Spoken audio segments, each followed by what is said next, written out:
So now we finished the sessions. I invite the scientists who led the previous sessions at a final discussion. So we've heard very interesting communications today. First of all, I will refer to the first one, which was like a trip in the history of the humanity and the long relationship with alcohol. I think everyone found it very interesting. After that, we had something with rules, with the limitations regarding alcohol consumption. And since France was the conductor of the session, what do you think? In the future, will we have more restriction, or maybe the science will show that drinking a little bit more has some benefits? Yeah, this is of course an extremely difficult question. I cannot really give an answer on that, but what was very intriguing is that the presentation by Helena, she really made very clear that there has been a change in the focus on alcohol and health. She correctly said that the evidence base is not so much different over the years, but there have been quite some strong changes in the focus, and she mentioned 5. She said, first of all, the issue of the change in that we should go for an alcohol-free day. And she correctly, I think, said that this may be true for heavy drinkers, but probably not, but maybe not for moderate drinkers. And the second one was that you see that there is, in countries like Italy and the UK and especially the Netherlands, that there's also an indication of a general reduction of drinking alcohol. The guidelines are becoming more strict. And even in some countries, as in the Netherlands, for example, there's no safe limit anymore. And then an important third change is that there is a move away from all-cause mortality to cancer. And of course you might understand, because cancer is becoming more and more an important mortality outcome. It is increasing, and heart disease, cardiovascular disease are less, let's say, are getting less attention. Of course, many people still die in old age on these diseases, but cancer is coming up, and the focus is more with alcohol and cancer, and not so much anymore on all-cause mortality. And the fourth point was that there's also a move away from the physiological effects to more a lifetime risk, she mentioned, which is difficult as well, because especially the controlled intervention studies on intermediary endpoints show that the physiological effects are very clear for moderate beer or alcohol consumption. And finally, also very strange, I think, the lower guidelines for elderly people. Also, and I think in relation to rehydration. So that was in fact a summary of what is happening. And then of course the question is, how will the future look like? Will other countries follow with their guidelines on alcohol? And I think all depends, of course, on whether we have solid scientific evidence. And we might say, yes, but we have it already. But maybe there are still some open questions which we can, of course, for some of them we need huge randomized controlled trials, and I'm aware, and Arne and Ramon and others, they are participants in this huge clinical trial. They may refer to it later on, where they have hard endpoints to look at moderate alcohol drinking.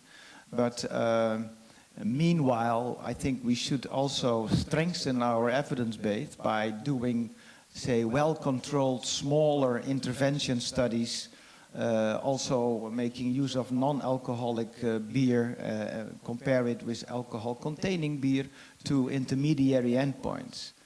See, this is the science, but if politics are coming into play, Of course, that and during the lunch breaks, somebody said very clearly, yeah, there is emotion involved with alcohol, especially when it comes to youngsters and other things. Then, of course, you may expect that the coin is looked at in the other way, and then we might get more strong restrictions. If you look at WHO is, let's say, going into the direction of an NGO, and so of course health protection is important. What is a safe limit? But health promotion, also related to alcohol and beer, is important as well.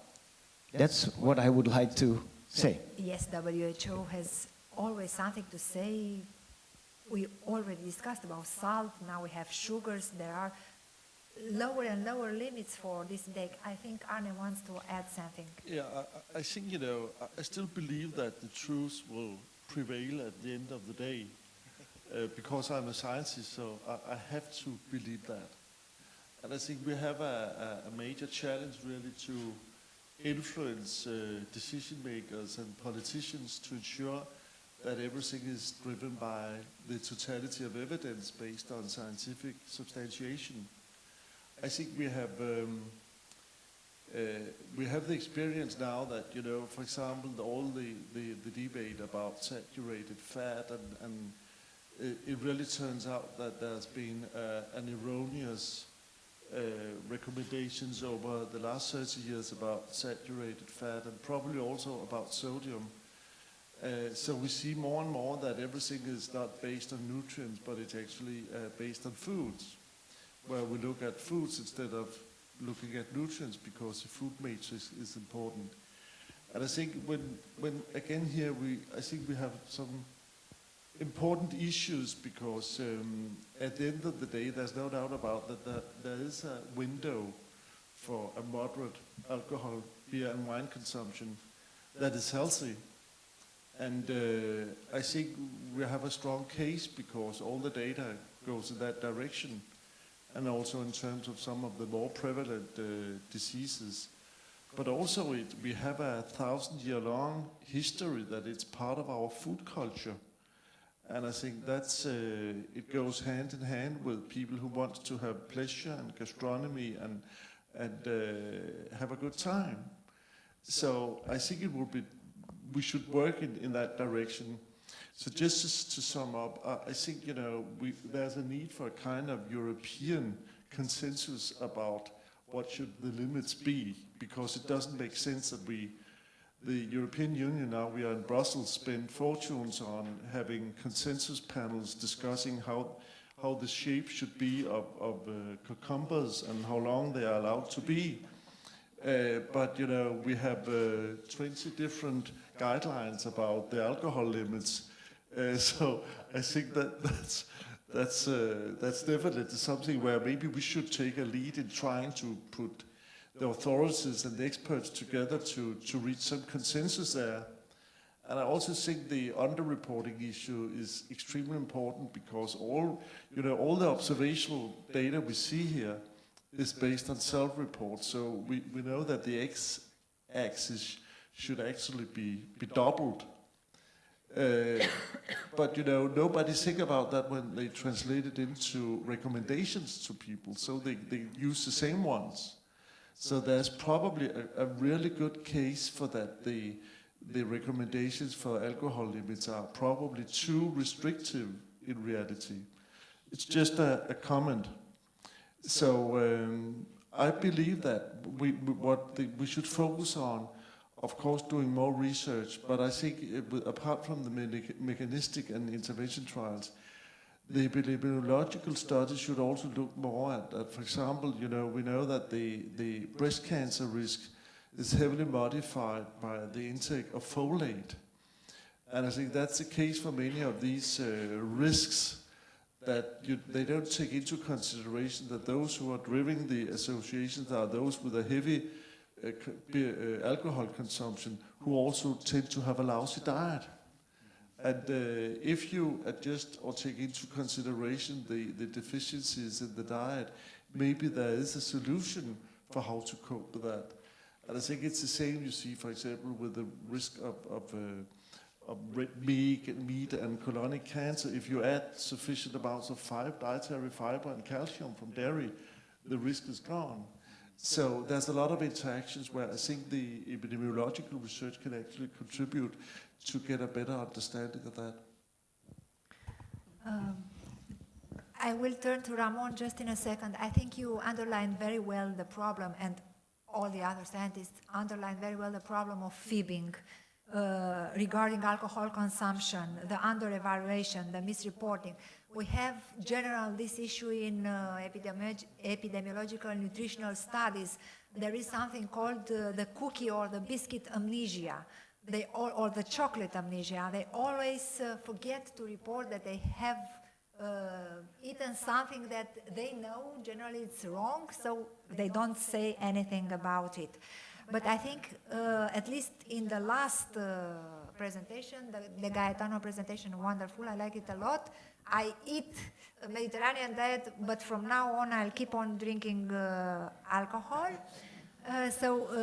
Professor De Gaetano presented a thing that we all know. We all are not eating nutrients, we are not drinking substances, we are eating food and drink.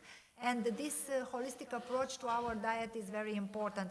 And I wanted the opinion of Ramon regarding from the within position regarding the Mediterranean diet and the connection with the alcohol consumption and the protective action, at least on cardiovascular disease and on total mortality. I agree that this is the problem, that we have to analyze not only the diet, also the physical activity, and also where are you living? Are you living in the country? You're living in the city? So many factors that you have to control in the studies that is really very difficult in the epidemiological studies. So that is the interest to start a big trial on randomized big trial on alcoholic beverage. To know really with the highest level of scientific evidence if moderate drinking it really protects against total mortality and cardiovascular disease and cancer. So we need this kind of the studies, and we have started just 1 month ago this study. The problem is that we have to wait maybe 8 years to know the results. So it's a really very hard, time-consuming studies, but we need the results. In the meanwhile, we have to recommend a healthy dietary pattern, and we believe that a dietary pattern is similar to the Nordic diet or Mediterranean diet or a healthy American diet. I don't know what is it, but I don't know if it exists, but it is in the guidelines of the USDA recommendations. And so we have to maintain this, but also we have to include in the diet to practice physical activity, really important, and also to enjoy the life. And in the Mediterranean countries we know to do it, and I am sure that in the northern countries also. Yes, there are studies that, old now, studies that show that even the atheromatosis plaques can be reversed, but it's not only about diet, it's not only about physical activity, it's also about, social support, meditation, life as a whole, because we are not experimental animals, we are not living in cage, fortunately, and we are allowed to enjoy a drink now and then. And I wanted, because you brought the subject of epidemiological study, I wanted you, especially France, to develop a little bit the role that will be played in future by the Mendelian randomization. Right. The rather difficult presentation of Dr. Jousset, but it's something new, it's very important. Yes, I think it's very important, but as Luc Jousset very clearly expressed, very difficult. Because, as he mentioned, for the future, that we need multivariable Mendelian randomization. So showing this ADH3 effect, and the other one is only one let's say, genotype, which comparing the homozygous, heterozygous with the wild type, can give you information on the causality of alcohol in relation to the endpoints. But it's only one polymorphism, and life is a little bit more complicated, as he said.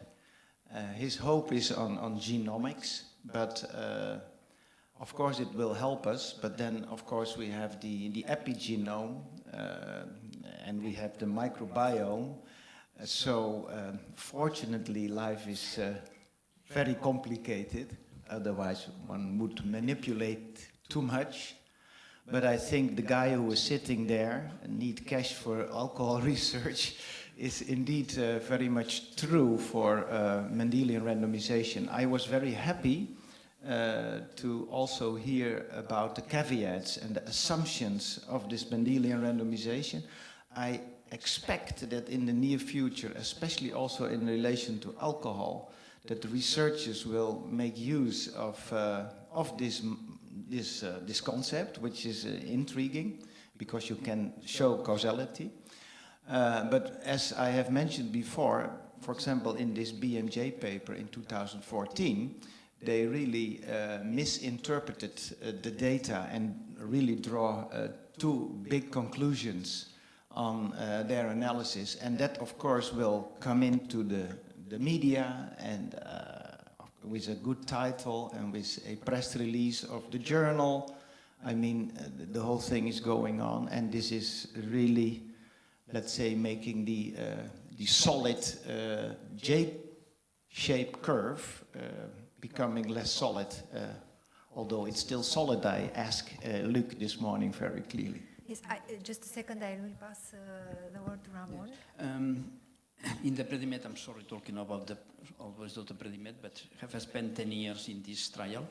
And we analyze also the effects of some polymorphisms. There was one polymorphism, I am unable to read, RS and several numbers, that was related to the level of glucose in the blood, but also the incidence of a stroke.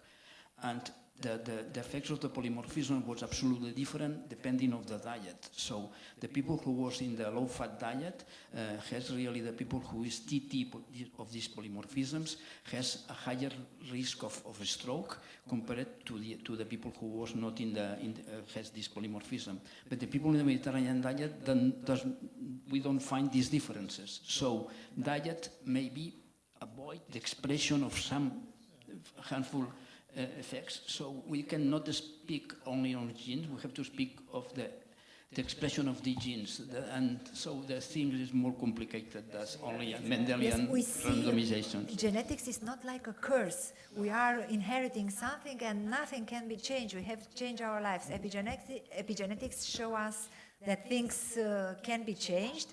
But just keep in mind, especially for the press, that these are things that will be studied in the future. We don't know very much yet about genetics, about microbiome. A lot of research is carried out in this field, but for now we just, isn't it? We're just trying to make our way in this direction. You know, what we know is a drop. What we don't know is an ocean.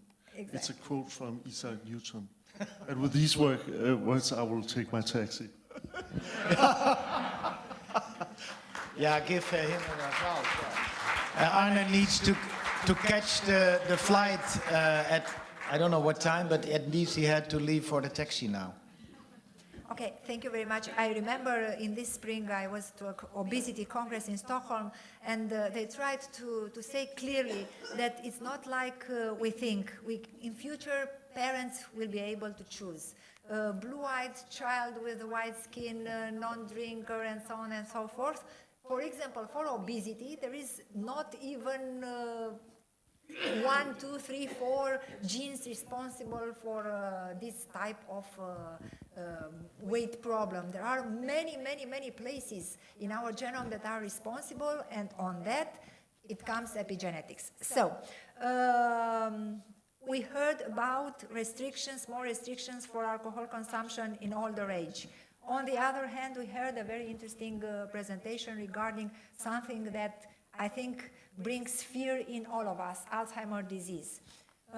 Any of you want to develop a little bit about neurocognitive diseases and how alcohol can influence them? Oh, yeah.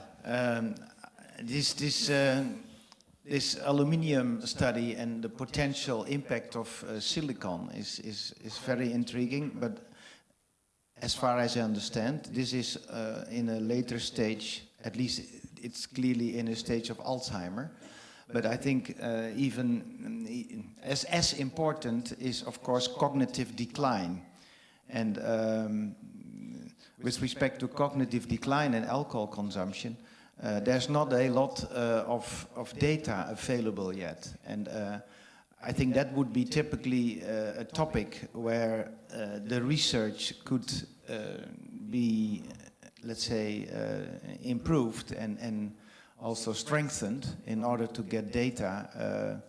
I know from studies, from intervention studies, one in Finland, a randomized controlled trial where they had elderly with a cognitive impairment randomized in a trial of 2 years where they were treated, let's say, the normal management for high blood pressure and other metabolic and cardiovascular risk factors. But in addition, they also did cognitive training and a number of other interventions. I'm not aware of how they dealt with the alcohol. Maybe they followed the guidelines, probably. But indeed, there it was shown that memory and that other cognitive functions really improved in these elderly subjects. I think it's for me it would be a real area to really strengthen the research.